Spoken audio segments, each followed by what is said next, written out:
Hello, karibuni sana. Leo tunaenda kuangalia sehemu za mwili. Parts of the body. Kila mtu ana mwili na kuna sehemu zake tofauti tofauti. Head and face. Kichwa na uso.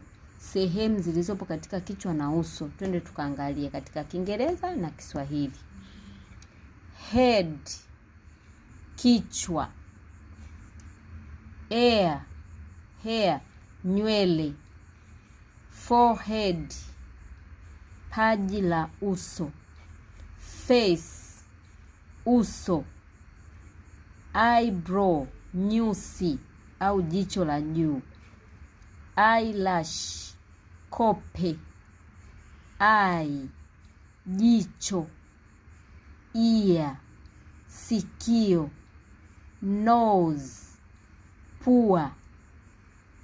Nostril, tundu la pua. Cheek, shavu. Mouth, mdomo.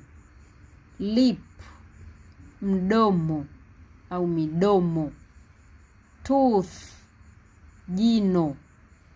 Teeth, meno. Tongue, ulimi. Gum, fizi. Chin, kidevu. Jaw, taya. Beard, ndevu. Mustache, masharubu.